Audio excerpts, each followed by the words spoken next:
Rome rules, everything will be abundant and fruitful. I mean, there was you think I can put this on here? You think that's, I'll put that there.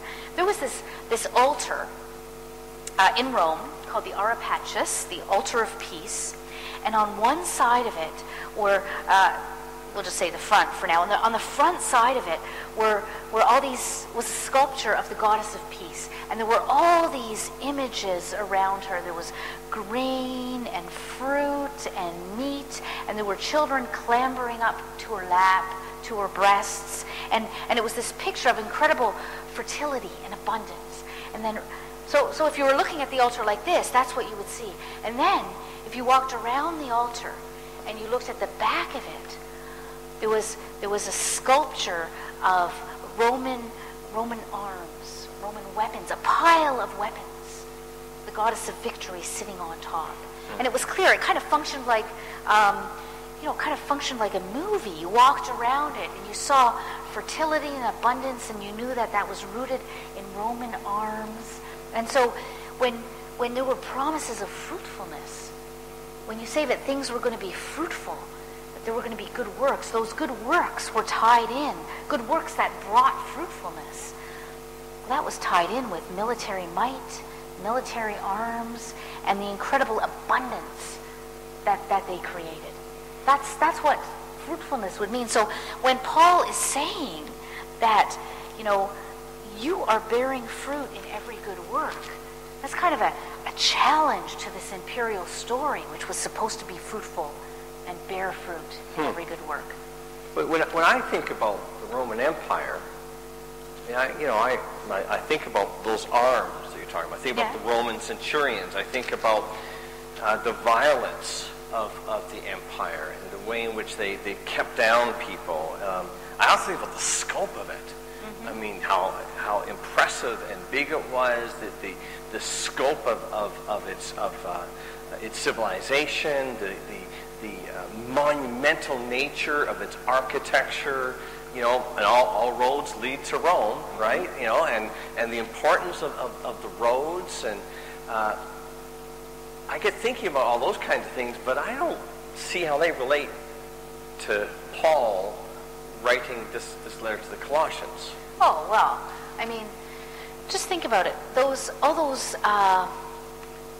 scope of the empire, so its size, its military might, its control, its political control, all of that violence, all of that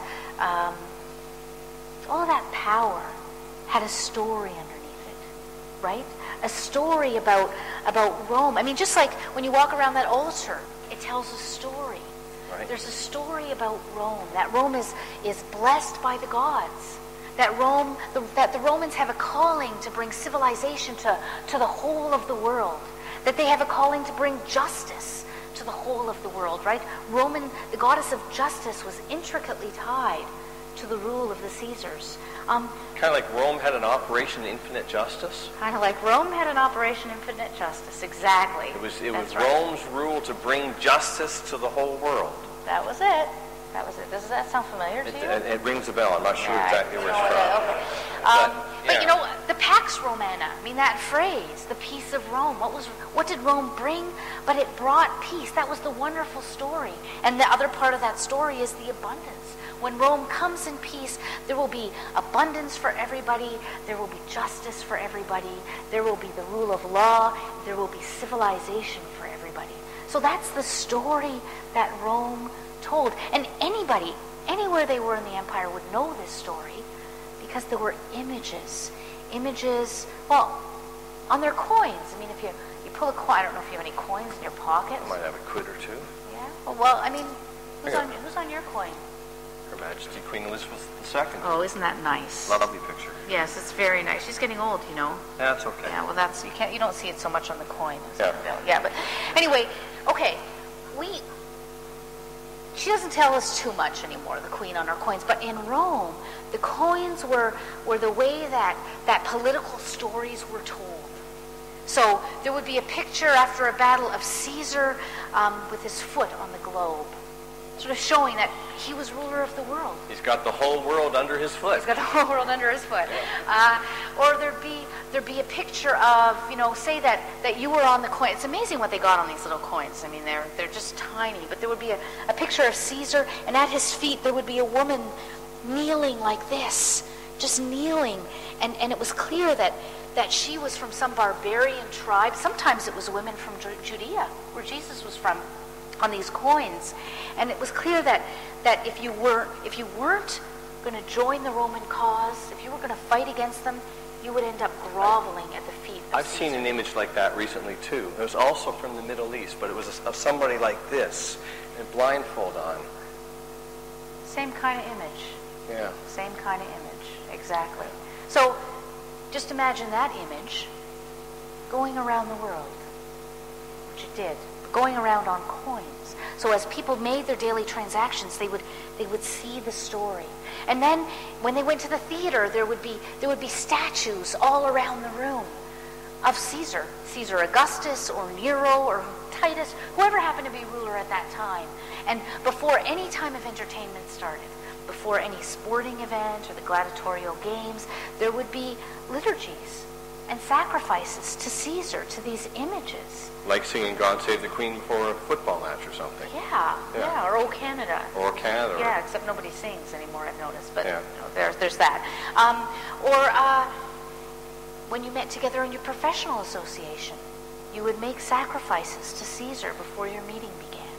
All of life in the empire was governed by the rituals that had to do with worshiping that empire. So there would be images, there would be stories, the holidays you celebrated, the rhythm of your life. Just like, where are you from again? I'm actually from Canada. Oh, Canada. Okay, well then you'll know what I'm talking about here. Where are you from? Well, I'm actually from Canada too. Brian. Sylvia. Happy nice to meet you. Yeah. Anyway. It's amazing how much we've talked about without formal introductions. Yeah. It's kind of bizarre. Yeah. But, Canadians are informal that way. That's right. Yeah. So, anyway, you keep kind of getting me off topic. I'm sorry. It's very bizarre that way. Yeah. But, you know in Canada, how the rhythm of life is governed by certain kinds of holidays, right? Yeah. So December is, really, it's a pretty bad month, not just because of the snow, but because Christmas is coming. And you have to buy all kinds of gifts, and the stores are full of piped-in music, and then there's New Year's. And then, well... Get drunk. You get drunk at New Year's? No, Canadians tend to get drunk, not right, me okay, particularly. Yeah. I'm glad to hear that, Yeah. actually. And then, there's going to be Easter, and that's going to be a big holiday, Yeah. and Valentine's Day before that. And, I mean, the stores are full of the things, are what kids learn about in schools, focused on these kinds of holidays. And it's not Christian Christmas. No. Right? It's Santa Claus. Yeah. Right? It's not Christian Easter. It's Easter bunnies and chocolate and all that kind of stuff. So that's the way it was in the empire. There were big holidays that shaped your life so that you were drawn into the story of what the empire was. So just think about that. You've got Colossians. You've got Christians who know this story, who see the images everywhere, who know about Roman victory, Roman power. They experience the economic exploitation that goes on with Rome. And then Paul comes and he says something like this. Just turn to chapter 1, verse 15 here. Okay, I'm going to sit down. Yeah, sure.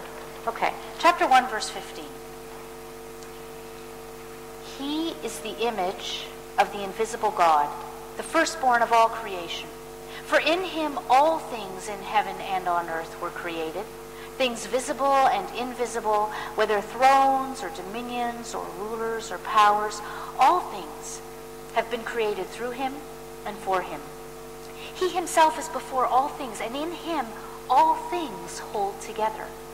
He is the head of the body, the church. He is the beginning, the firstborn from the dead, so that he might come to have first place in everything. For in him all the fullness of God was pleased to dwell, and through him God was pleased to reconcile to himself all things, whether on earth or in heaven, by making peace through the blood of his cross. Now, that's neat, but what's it got to do with the empire? Oh, well, just look at it. First of all, if you have if you live in a world where there are images of Caesar everywhere you turn, when Paul says he is the image of the invisible God, not Caesar, but Jesus is the image of that God, he's taking a direct shot at the empire.